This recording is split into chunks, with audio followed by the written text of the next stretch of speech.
right, welcome back to another episode of Around the W, our show dedicated to the WNBA and women's basketball. I am your host, Stacey and Caitlin, joined by, once again, Caitlin McDonough.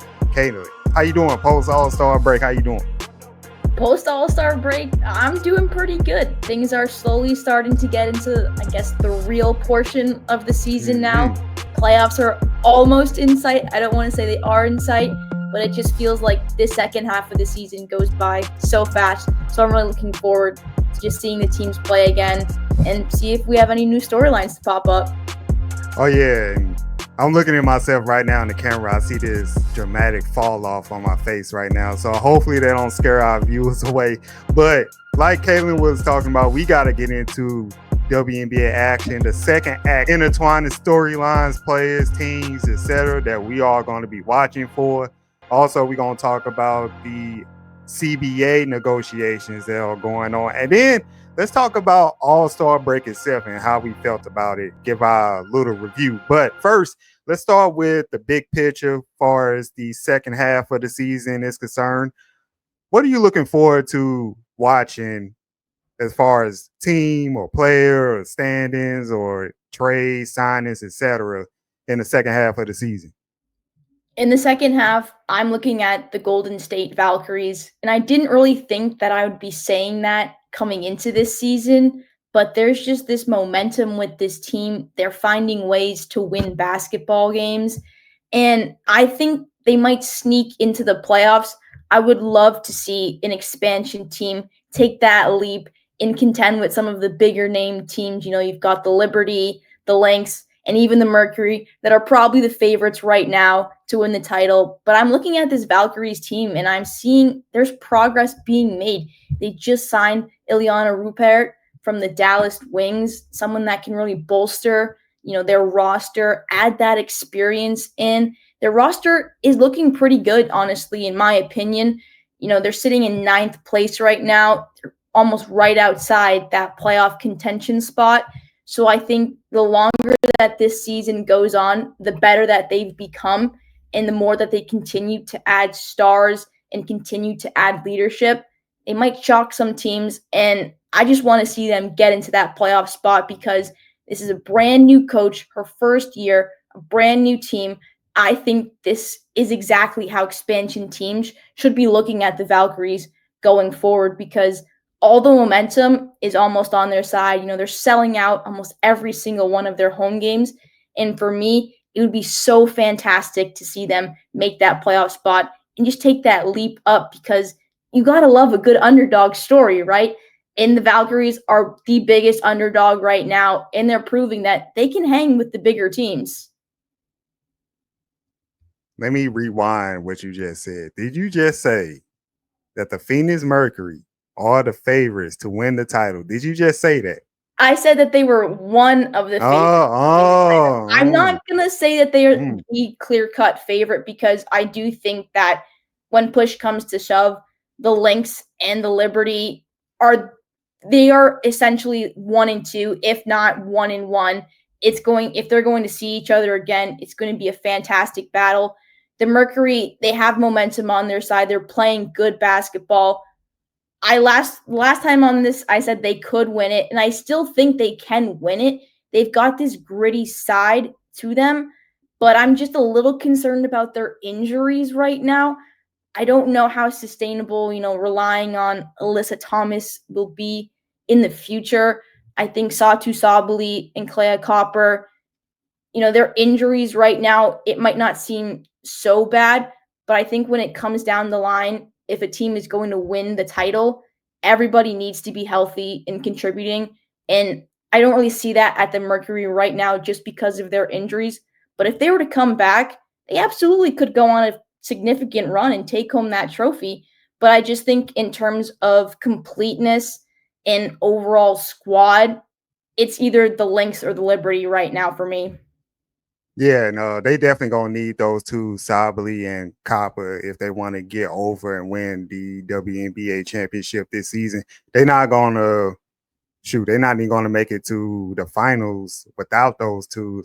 Like you said, those the bucket getters. And Alyssa Thomas, as great as she is, she's not exactly a bucket getter, break you down one-on-one type. So I get what you're saying. I just wanted to make sure because I'm like, wait a minute, you're getting a little bold in the second half of the season. Okay, all right.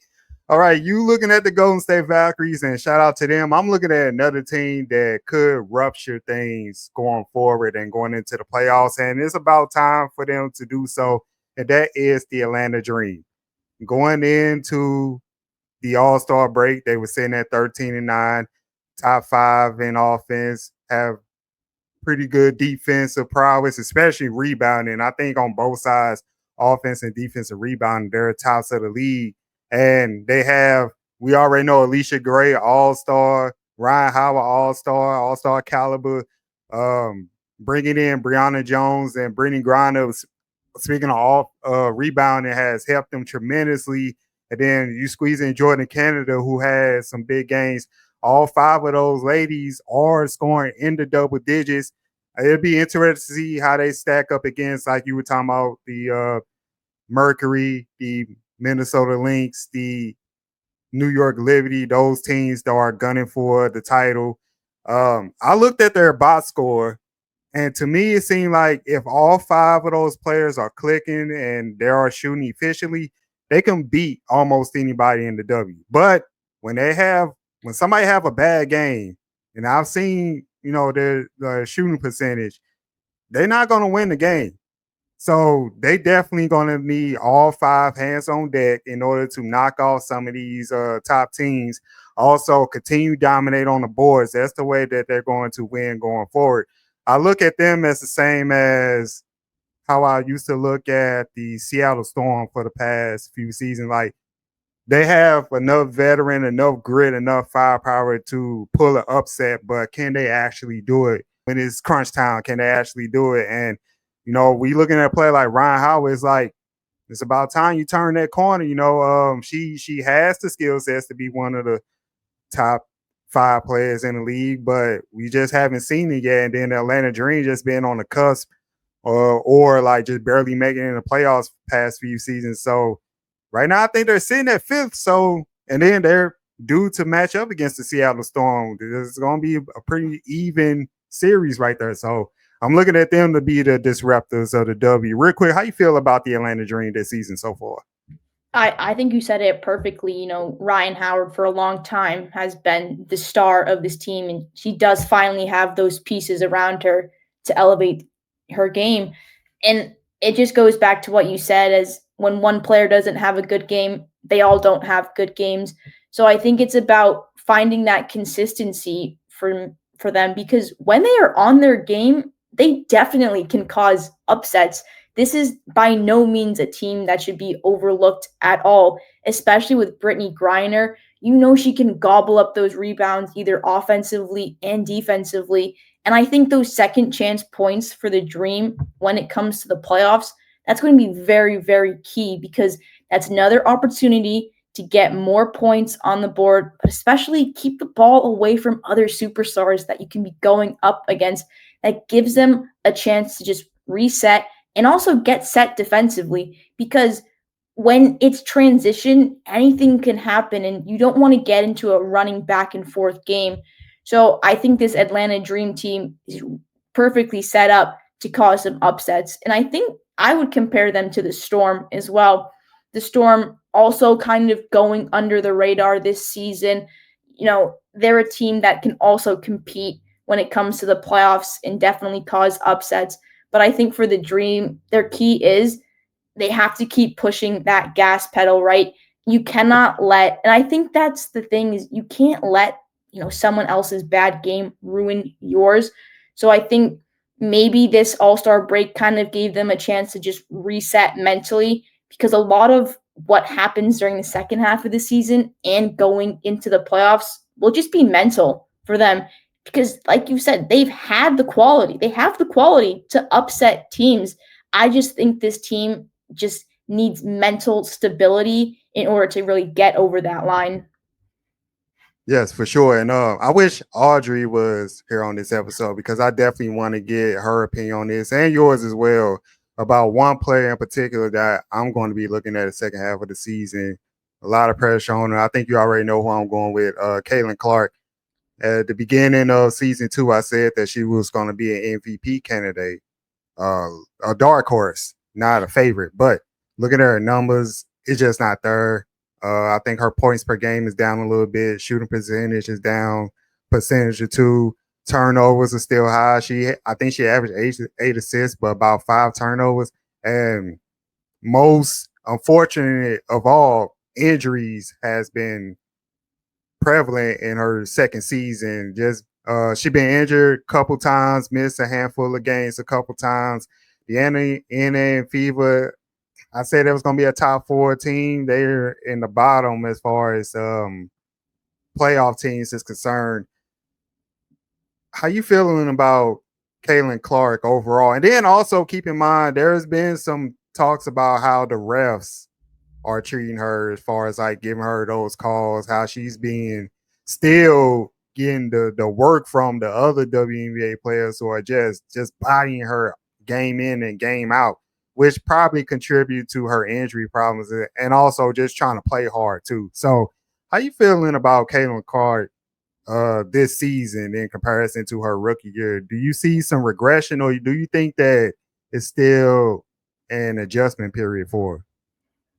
I think it's honestly a mix of both because she's had to adjust. 'Cause I don't think ever in her career she's faced missed many games because of an injury. So I think she's kind of had to lean on, rehab and treatment and just making sure that she's not giving 100% every game, maybe because in the back of her mind, she has to be thinking, I don't want to get injured for a more extensive period of time because we saw it. She was injured, missed a couple games, came back, re-aggravated that injury. She couldn't participate in All-Star Weekend. But I do think there is some regression. And I think the reason for that regression is because her coach and her teammates are trusting her more and giving her the ball more. So when you have the ball in your hands more and you're the one that needs to be facilitating this offense, she has to be taking way more risks, I would say. And she is the face of her team without a doubt. So, and she puts the pressure on herself. She's a go-getter. She wants to get points, whether it's a 3 or it's a 2. She wants to attack players, but also get assists.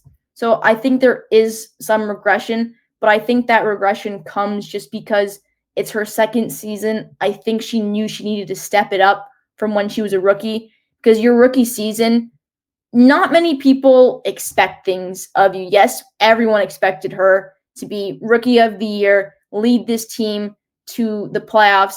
But I think coming into year 2, everyone was assuming that she was definitely going to be up there, like you said, as an MVP candidate. And now that she's had to deal with some of these injuries, I think she's facing more pressure to lead this team further in the playoffs because, it's fine that you win basketball games, but at the end of the day, most teams would say it's a loss if we don't bring home the trophy. And I think for her, that regression, like I said, is because of the injury. But it also probably is due to she's being bodied and she has to be way more physical now. Teams know if we attack her, we are canceling almost any threat of a spectacular play. And we're canceling Indiana's offense almost entirely because, yes, this Indiana team is very talented, but she's the one that makes this team click. And, we've seen it, the Indiana Fever 8-5 with her on the court. And it's not like they are terrible without her off the court, but she's that extra step up and elevates. She's one of those players that everyone plays better when she's on the court. So, in terms of how refs are seeing fouls against her or how players are getting fouls against her, sometimes I think, yeah, that's a little much. It's a little aggressive, but I do also want to see physicality in the league. I don't want to see it turn into an NBA thing where it's every time you go into the paint, you try and take a shot, oh, someone fouls you, and everyone's at the free throw line almost every minute. I don't want to see it turn into that. I want to see physicality, but I think it's about not just protecting her because she is one of the most well-known players in the league, but it's also just coming to terms with protecting everyone equally. She does get the most fouls against her probably, and that's because her handles are good and people want to attack her. They want to make a statement.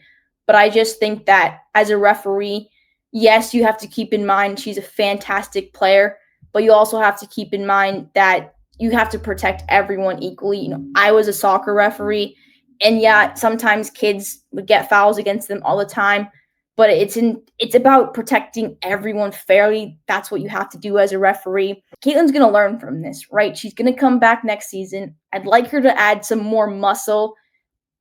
If she adds more muscle, then these fouls, maybe people won't, attack her so much. But I do think sometimes people are attacking her unfairly. It's fine to get under a player's skin, but sometimes I think maybe they're taking it too far and the refs can step in. But it's a big learning process for everyone. So they're just going to have to continue to deal with it. And hopefully next season, we won't see as many fights break out or, players losing their minds. But I do think, in terms of fairness, you have to protect her because she is a well-known player, but you have to protect everyone equally as well.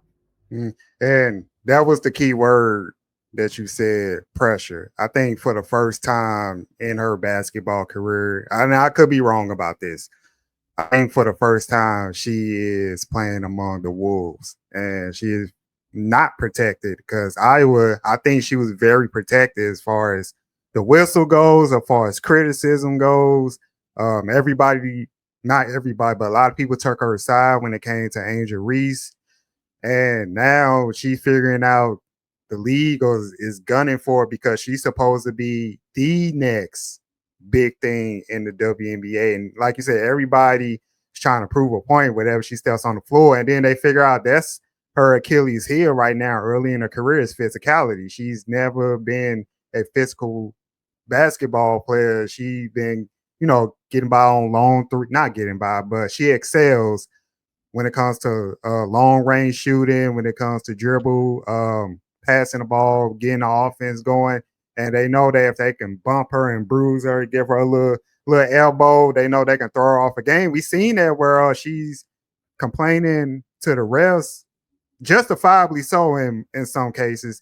She's complaining to the refs about what's going on. And also, I agree with you at the same time, refs need to blow their whistle and not protect her, but treat her fairly. Because I know that she's a big deal. She's a money maker. She's a money mover, ticket seller. But at the same time, I don't want to see her getting beat up so bad on the court to where it does affect her play. And we've seen it this year. It has affected her play. So, like you said, I think she does need to get a bit more stronger, a bit more leaner, which to her credit, coming into this season, she was doing too. So, but again, it's just pressure.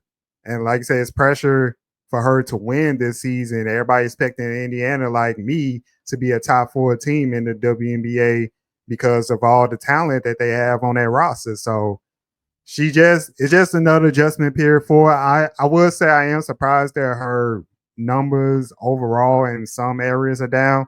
She does need to cut down on turnovers because like I said, they know that they can beat you up and you can turn the ball over. I think she broke the record as far as turnovers as well too, early in her career. So she definitely need to clean that up. But I think she'll be fine going forward because she's one of the players that wants to be great. But let's move on to a little bit more serious matter here when it comes to the CBA negotiations in the WNBA. And if they don't reach an agreement by October 31st, we could experience a lockout for us going into the 2026 season. During the All-Star break, the players were wearing the shirts that say, pay us what you owe us. And, there was a clear-cut message to the WNBA, especially to the commissioner who was there during All-Star break. She made a comment on things saying that things are going to move along. We heard things about what Nafisa Collier is saying, Satu Sabli is saying. I seen that one social media thing where they was like, what lives rent free in your head? And Satu was like, CBA negotiations. So she's locked in on that. So there's been This been a fight that we've been anticipating, given that the league is growing, and we see the deals they getting. They're inking $1 million, $1 billion deals, and players they want to cut in on that. Now, a lot of hating people would say that they trying to get equal pay as far as the men in the NBA is concerned in that comparison. But I don't know if you think this, but you could clearly see they're not going for that. That's not what they're going for. They're not going for equal pay. I think they know that they're not going to get paid as the average NBA player, and the WNBA hasn't turned a profit yet, even though it's still young.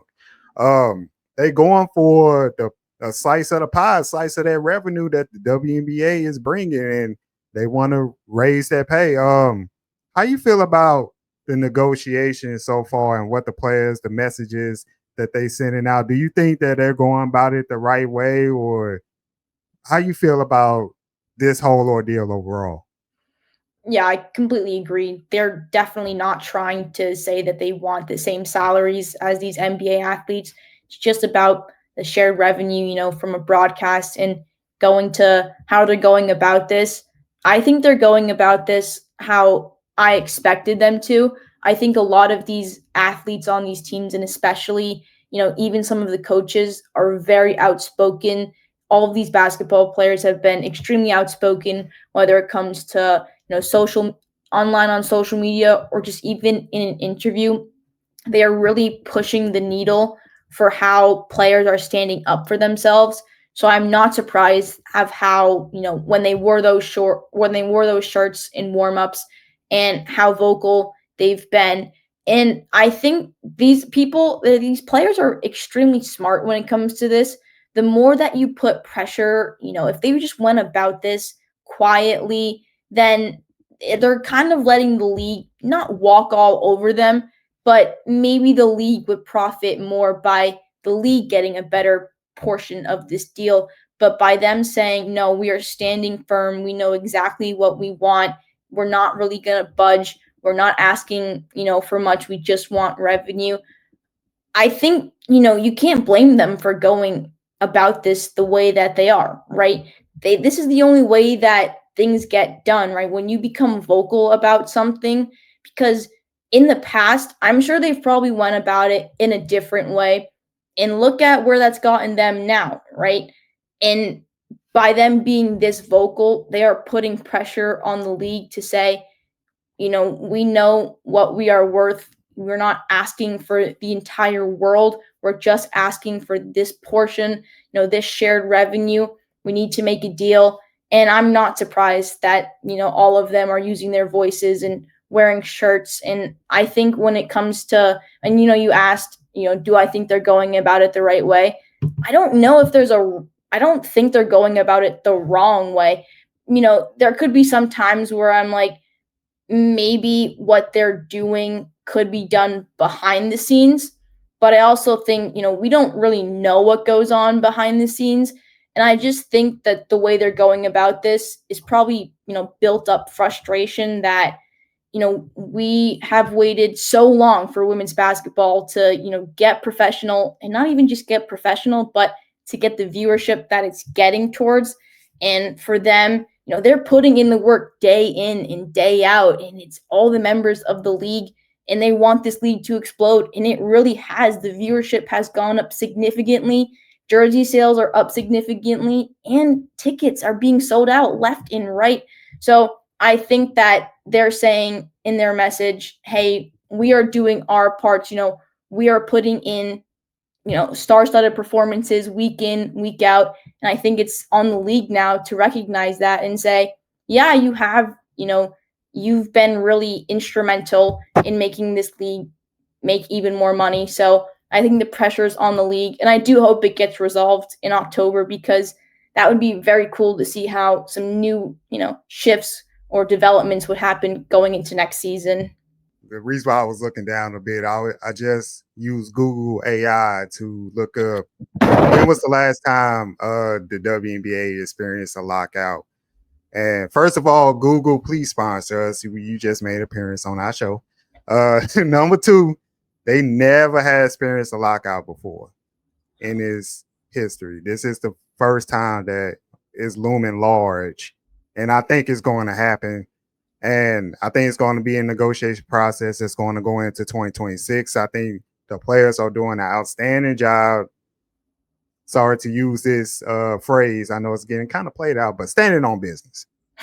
Uh, they are well in their rights to exploit and exercise. And also, I do want to give credit to Angel Reese too, who just in her second season has been very vocal about negotiations as far as the CBA too. So I think, unfortunately, we're going to experience the WNBA lockout, but I'm sided with the players. I'm always pro players when it comes to getting league revenue, when it comes to getting the share of the pot, because they're the ones that's going out there and making the money and making it happen and appearing in these commercials and playing overseas. And they literally created a whole league to keep things going when it comes to basketball and paying the players. And they did it with themselves. Like, they didn't wait for anybody else. So like we see the fight, and I appreciate it. Unfortunately, like I said, we're going to see a lockout. I hope not. I hope I'm wrong, but I think we're going to see it in these situations. We normally see a lockout do happen, and if it don't, it happens. Like, the negotiations come down to the last minute, which I think that they're going to take it down to the last minute, the last hours. But one thing that I am concerned about, and I've seen this in other leagues when it comes to lockout, like, the players have to concede some things and they can't get everything. So, like, my question is, if it comes down to it to get things started, what are these WNBA players willing to give up? Because that's what happens when it comes to negotiations. You got to concede.